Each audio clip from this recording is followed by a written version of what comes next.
जय गजानन।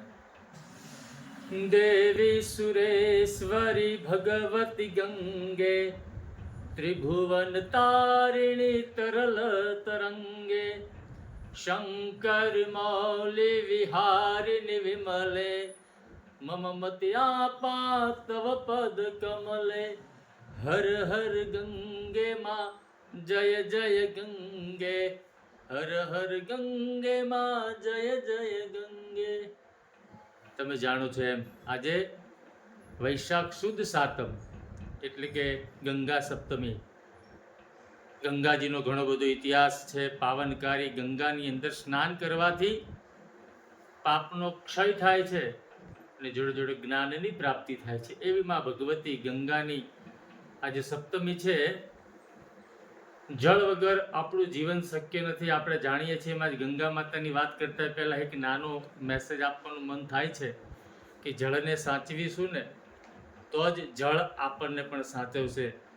આજે 24 કલાક બધી જગ્યાએ જળની વ્યવસ્થા હોય છે, પાણી વાપરતા હોય છે, પણ એક વિનંતી છે, જરૂર હોય એટલું જ જળ વાપરજો, કારણ કે એનો ઉપયોગ કરજો, ટૂંકમાં દુરુપયોગ ન કરતા.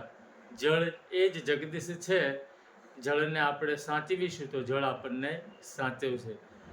તો આપણે જે જાણીએ છીએ એ પ્રમાણે મહાદેવજીએ ગંગાને જટામાં ધારણ કરી અને સગરના પુત્રો માટે થઈ ભગીરથ રાજાએ ગંગાને નીચે ઉતારી અને એમનો ઉદ્ધાર થયો.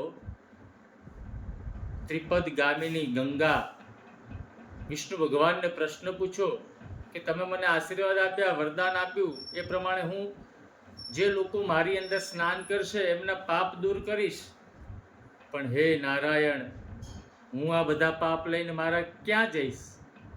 ત્યારે વિષ્ણુ ભગવાને આશીર્વાદ આપ્યા હતા કે તમે જ્યારે નર્મદાજીને મળશો ને ત્યારે તમારા પાપનો પણ ક્ષય થશે.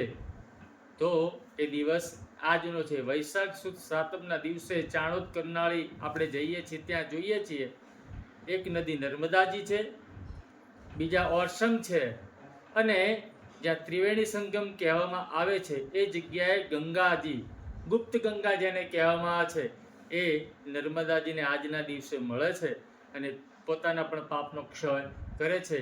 એવી આ ગંગા માતાના આજના પવિત્ર દિવસે, સપ્તમીના દિવસે દરેકને શુભેચ્છા, શુભકામના. વિડીયો